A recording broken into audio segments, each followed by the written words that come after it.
Hello दोस्तों, कैसे हैं आप सब। ये CSS3 ट्यूटोरियल सीरीज़ की वीडियो नंबर 3 है और इस वीडियो में हम लोग देखेंगे कि CSS को हम लोग HTML की फाइल में किस तरह से इंक्लूड कर सकते हैं।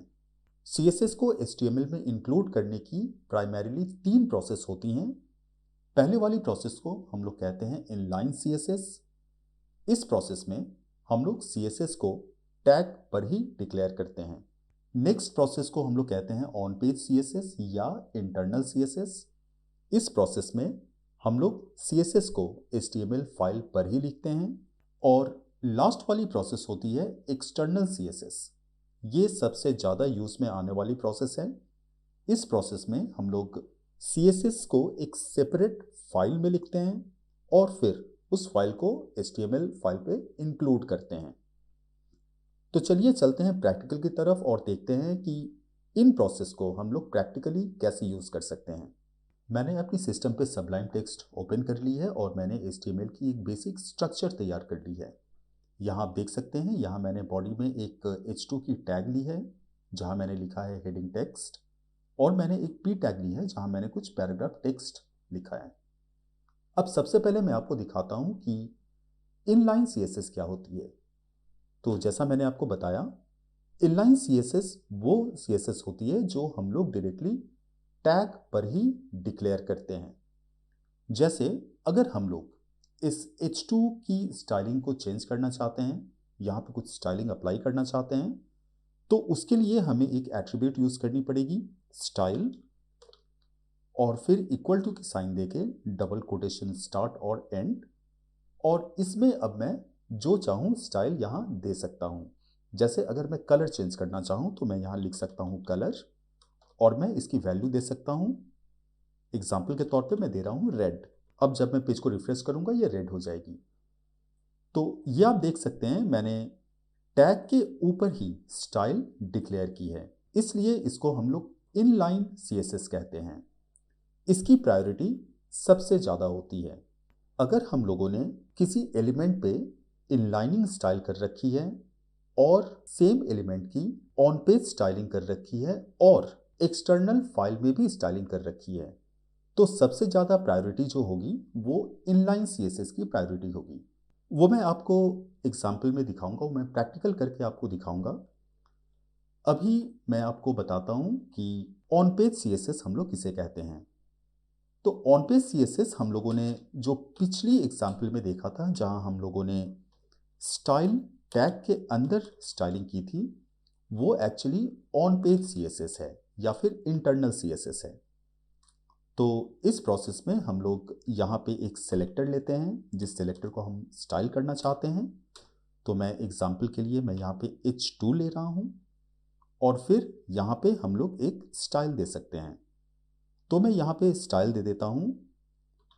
मैं यहाँ पे फॉन्ट की टाइप चेंज कर देता हूँ, फॉन्ट की फैमिली चेंज कर देता हूँ।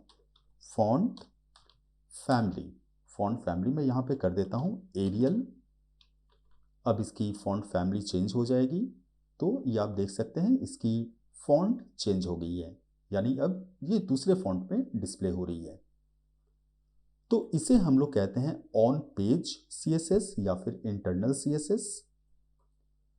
अब मैं आपको बताता हूं कि एक्सटर्नल CSS हम लोग कैसे यूज करते हैं। तो एक्सटर्नल CSS में हम लोग स्टाइलिंग को एक डिफरेंट फाइल में लिखते हैं। तो उसके लिए मैं एक फाइल बना लेता हूं। मैं यहाँ पे कंट्रोल N कर रहा हूं, एक दूसरी फाइल यहाँ ओपन हो गई। अब मैं इसे सेव करता हूं। सेव करने के लिए मैं उसी फोल्डर में जा रहा हूं जिस फोल्डर में हमारी index.html की फाइल है। ये आप देख सकते हैं, ये index.html की फाइल है। मैं यहाँ पे एक फोल्डर बना लेता हूँ, उस फोल्डर का नाम मैं दे देता हूँ CSS। आप कुछ भी नाम दे सकते हैं। CSS के अंदर मैं इस फाइल को सेव कर रहा हूँ। मैं इसकी नेमिंग दे देता हूँ स्टाइल। CSS फाइल की एक्सटेंशन होती है .css, तो मैंने यहाँ पे .css दे दी। अब मैं फाइल को सेव कर रहा हूँ। अब जब मैं फोल्डर को ओपन करूंगा, आप देख सकते हैं यहाँ पे एक फोल्डर क्रिएट हो गई है और इस फोल्डर में ये style.css फाइल भी क्रिएट हो गई है जो हम लोगों ने अभी अभी क्रिएट की। अब इस फाइल को मैं HTML की पेज पे इंक्लूड करूँगा। इंक्लूड करने के लिए हमें यहाँ पे लिखनी पड़ेगी स्मॉलर देन की sign, link href equal to की साइन, डबल कोटेशन, और हमें उस फाइल की पाथ देनी पड़ेगी। तो हम लोगों ने इस फाइल को CSS की फोल्डर में सेव किया है, तो मैंने यहाँ फोल्डर की नेम दे दी। अब मैं एक स्लैश दे रहा हूँ। अब मैं फाइल की नेम दे रहा हूँ जो है style.css। फिर हमें यहाँ एक रिलेशन डिक्लेयर करनी पड़ेगी। रिलेशन यहाँ बतानी पड़ेगी कि जो फाइल हम लोग इंक्लूड कर रहे हैं या जो फाइल हम लोग लिंक कर रहे हैं उसकी रिलेशन इस HTML पेज के साथ क्या है। तो रिलेशन डिक्लेयर करने के लिए हमें लिखनी पड़ती है rel इक्वल टू की साइन, डबल कोटेशन स्टार्ट और एंड, और मैं यहाँ लिख देता हूँ स्टाइल शीट, और मैं ग्रेटर देन के सिंबल के साथ इस लिंक टैग को क्लोज कर देता हूँ। अब हमारी style.css HTML के पेज पे इंक्लूड हो गई है। अगर मैं आपको यहाँ रिफ्रेश करके दिखाऊं और मैं सोर्स कोड में जाऊं तो यहाँ पे आप देख सकते हैं, यहाँ link href is equal to css/style.css ये आपको यहाँ दिख रही है। अगर हम लोग इस लिंक पे क्लिक करेंगे, ये एक लिंक बन गई है। जब हम लोग इस लिंक पे क्लिक करेंगे तो हमारे सामने ये style.css की पेज ओपन हो जाएगी। अभी हम लोगों ने इस पेज में कुछ लिखा नहीं है, इसीलिए ये अभी ब्लैंक डिस्प्ले हो रही है। जब हम लोग यहाँ कुछ लिखेंगे तो वो कोडिंग, CSS की कोडिंग यहाँ पे डिस्प्ले होगी। तो मैं यहाँ पे कुछ स्टाइल लिख लेता हूँ। तो अब मैं ऐसा करता हूँ, मैं सिमिलर एलिमेंट पे ही यानी H2 पे ही मैं यहाँ एक स्टाइलिंग कर रहा हूँ। तो मैंने यहाँ पे लिख दी H2 और मैं ब्रैकेट स्टार्ट और एंड कर रहा हूँ। अब मैं इसकी फॉन्ट साइज को चेंज कर देता हूँ, इसलिए कि हम लोगों ने इनलाइन CSS में इसकी कलर को चेंज की थी, ऑन पेज CSS में हम लोगों ने इसकी फॉन्ट को चेंज की थी। अब मैं यहाँ कुछ डिफरेंट कर रहा हूँ, यहाँ पे मैं इसकी साइजिंग को चेंज कर रहा हूँ। तो मैं यहाँ लिख देता हूँ फॉन्ट साइज, और मैं एक नई साइज दे देता हूँ 30 पिक्सल्स। अब जब मैं इस पेज को रिफ्रेश करूँगा इसकी साइज चेंज हो जाएगी। ये आप देख सकते हैं, इसकी साइज चेंज हो गई है। अगर मैं इसे और बड़ा करना चाहूँ तो मैं यहाँ 30 को 40 भी कर सकता हूँ। इसकी साइज और भी बड़ी हो जाएगी। ये आप देखिए, इसकी साइज और बड़ी हो गई। तो इसका मतलब है कि हमारी style.css फाइल HTML की फाइल में इंक्लूड हो गई है। अब मैं इसकी सोर्स कोड आपको दिखाता हूँ।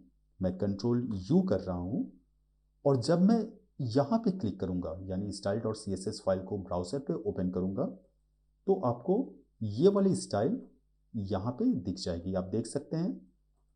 तो ये वो CSS की फाइल है जिसमें हम लोगों ने स्टाइल लिखी है। अब मैं आपको प्रायोरिटी के बारे में कुछ और प्रैक्टिकल करके दिखाता हूँ। तो जैसा मैंने आपको बताया था कि सबसे ज़्यादा इम्पोर्टेंस इनलाइन CSS की होती है, तो एक ही स्टाइलिंग मैं तीनों प्रोसेस में करके दिखाता हूँ। मैंने यहाँ पे स्टाइल कलर रेड कर रखी है। अब मैं यहाँ पे इसकी स्टाइल मैं कोई दूसरी कलर दे देता हूँ। कलर मैं दे देता हूँ ब्लू।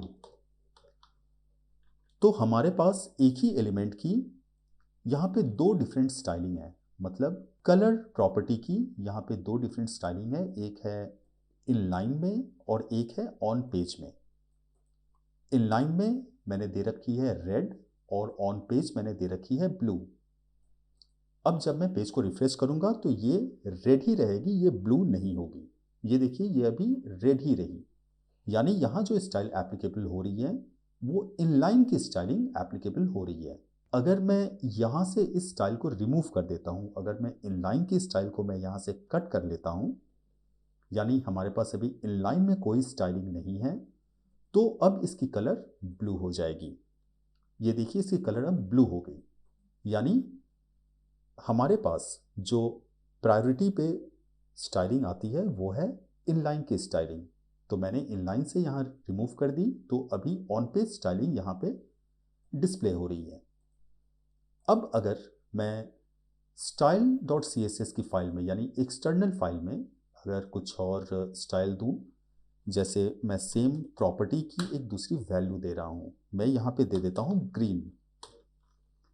अभी आप देखेंगे इसकी वैल्यू, इसकी स्टाइलिंग ग्रीन नहीं होगी। ये देखिए, ये ग्रीन नहीं हुई, ये ब्लू ही रह गई। यानी एक्सटर्नल फाइल की प्रायोरिटी ऑन पेज स्टाइलिंग की प्रायोरिटी से कम होती है। तो मैंने ऑन पेज यहाँ ब्लू लिख रखा है, इसलिए ये यहाँ पे ब्लू पे डिस्प्ले हो रही है। अगर मैं यहाँ इसे कमेंट कर लेता हूँ तो अब ये ग्रीन हो जाएगी। ये देखिए, अब ये ग्रीन हो गई। तो सबसे ज़्यादा प्रायोरिटी इनलाइन स्टाइलिंग की होती है, next priority on page CSS की होती है, और सबसे एंड में स्टाइल डॉट CSS यानी एक्सटर्नल स्टाइल शीट की प्रायोरिटी होती है। उम्मीद है आपको समझ में आ गई होगी कि हम लोग CSS को कितनी तरह से HTML पे डिक्लेयर कर सकते हैं। तो इस वीडियो में बस इतना ही। नेक्स्ट वीडियो में मैं आपको बताऊंगा कि हम लोग कलर्स और बैकग्राउंड किस तरह से यूज़ कर सकते हैं। तो अगली वीडियो देखना ना भूलें। अगर आपको ये वीडियो अच्छी लगी हो तो आप इसे प्लीज़ लाइक, शेयर और सब्सक्राइब करें। Thank you.